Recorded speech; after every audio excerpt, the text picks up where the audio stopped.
Welcome back to another episode of Cape Ann Today.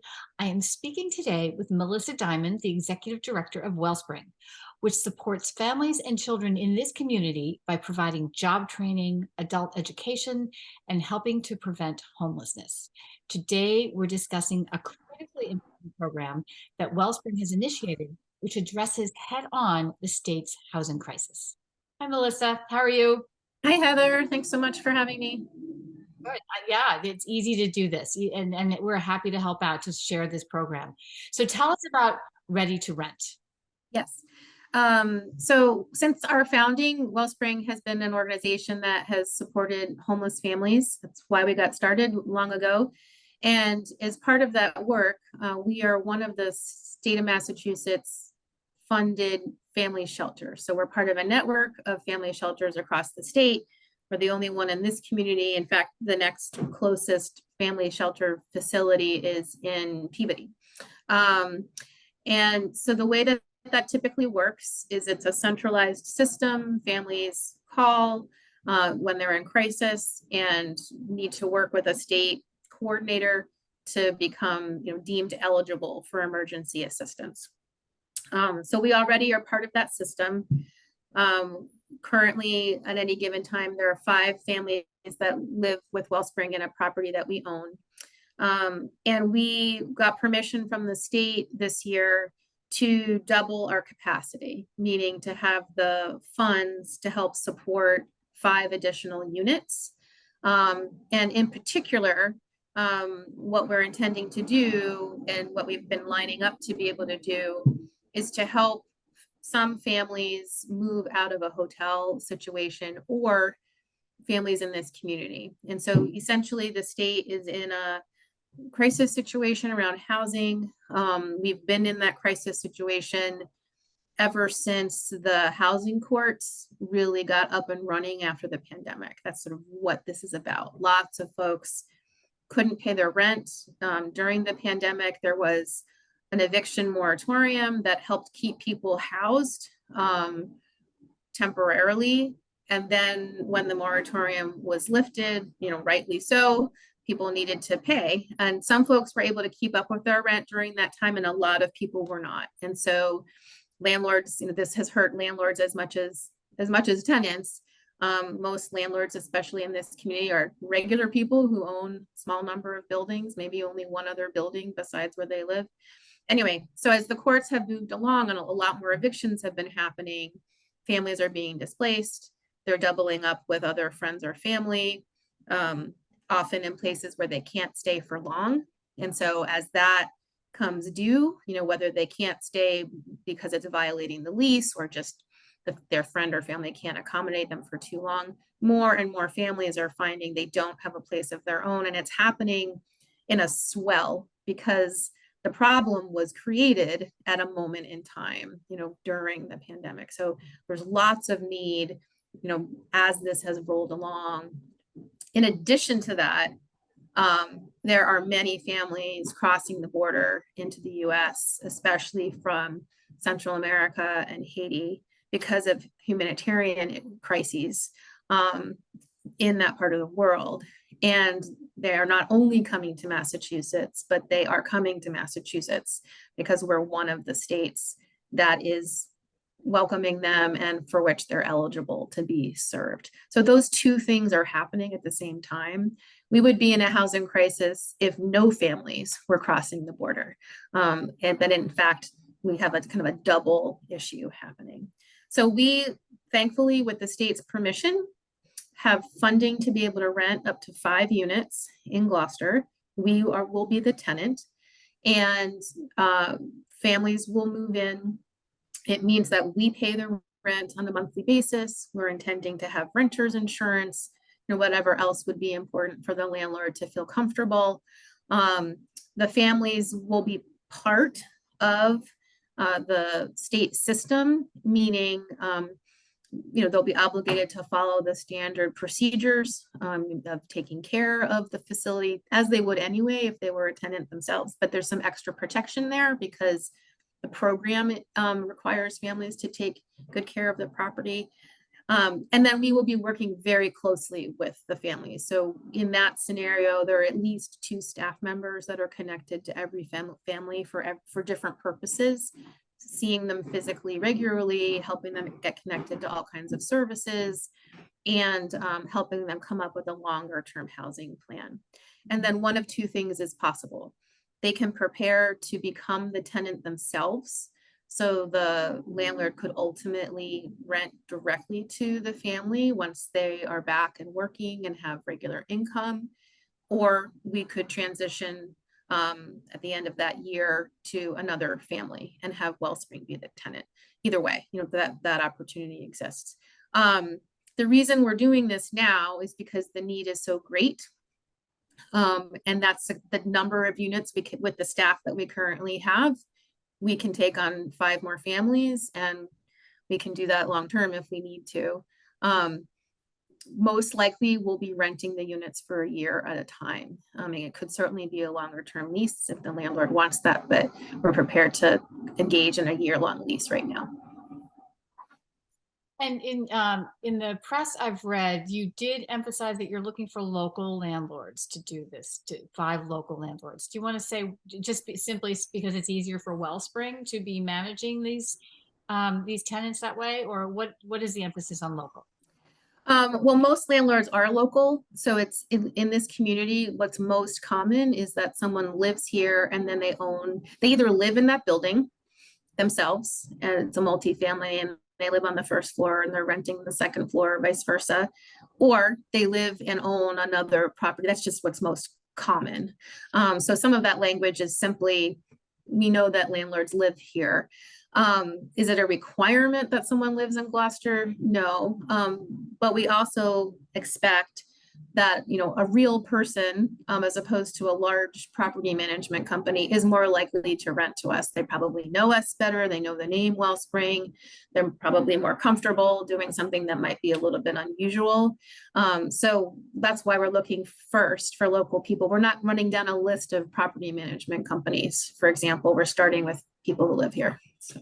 I actually meant local apartments or local units. And so that's really what my question was, not the landlord, but the actual local. Yeah, we're looking for units in Gloucester, and particularly downtown Gloucester. It wouldn't be restricted to that, but we already have a building in downtown Gloucester. And so that means that that's available. They can come meet with us at our office. We're right nearby. It means we want to provide more intense services. So we're just looking for proximity to where we already are. Yeah.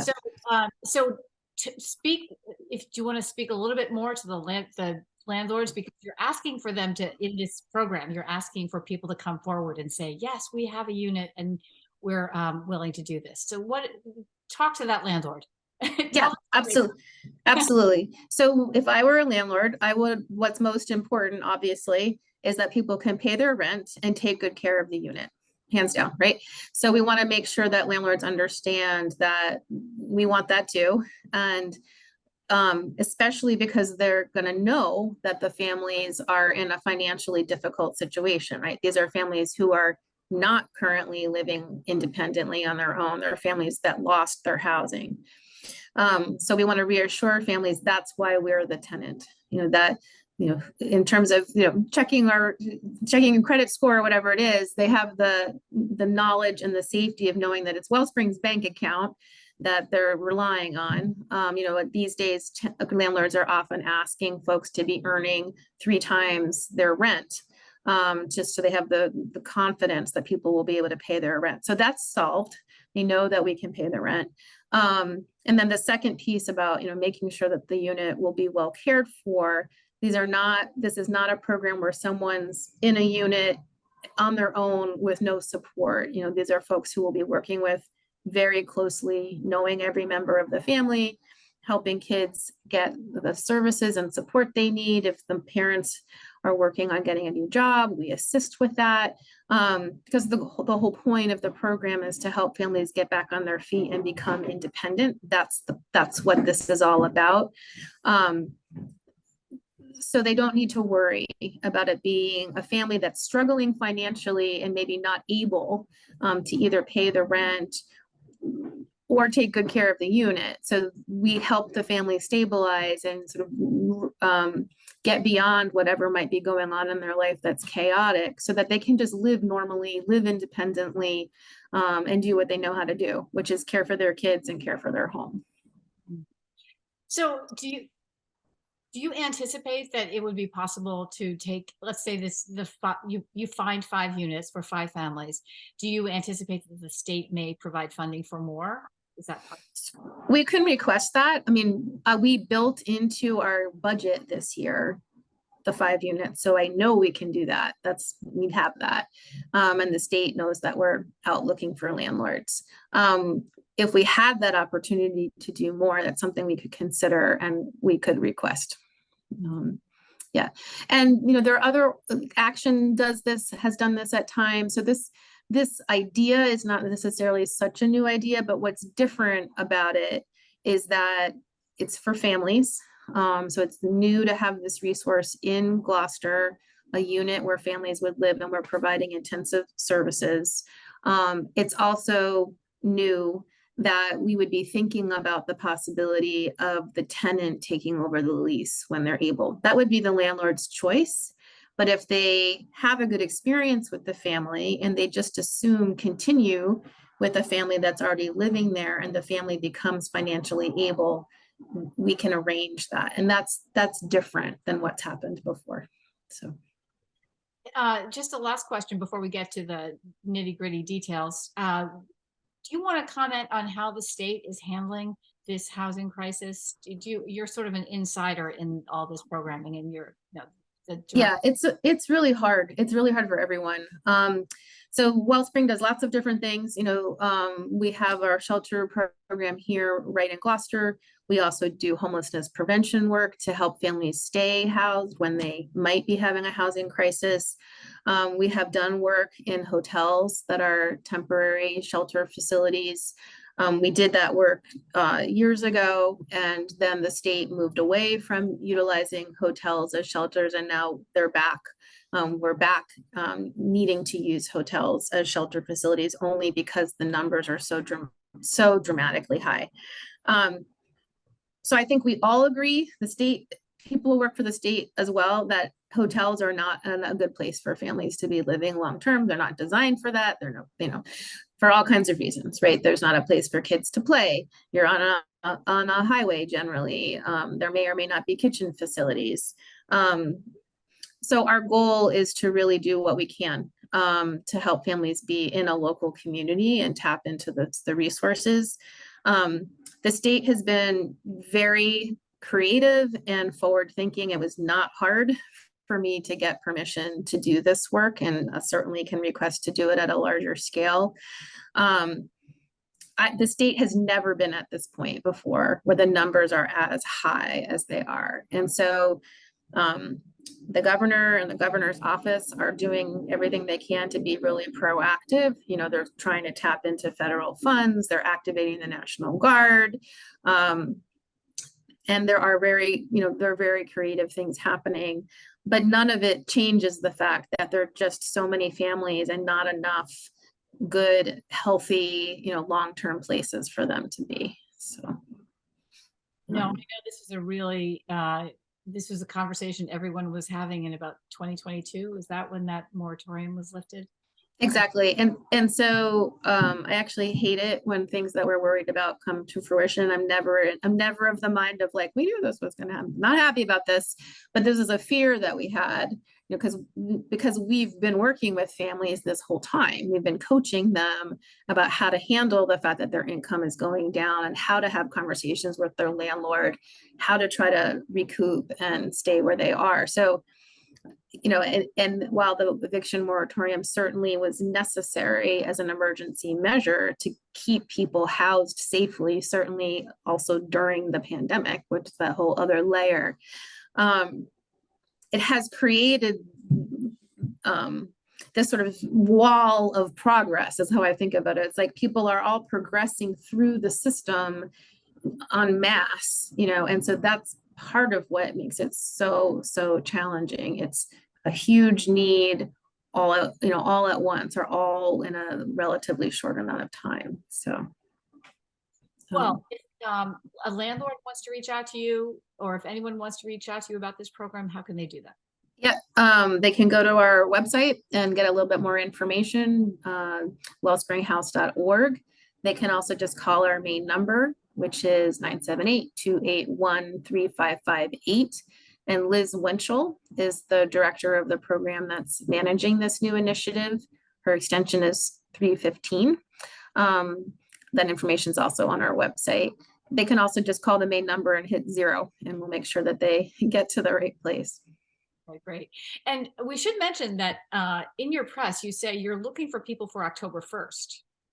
As early as October 1st. So we have the funds, we're ready, we have the staff, we're ready to do this. So if someone has units for October 1, we're ready to act. If for some reason someone says, I don't have October, but I have November, we still want that too. Great. Yeah. Great. Well, thank you so much, and good luck with everything. Good luck to your families. All right. Thank you so much, Heather. Appreciate it.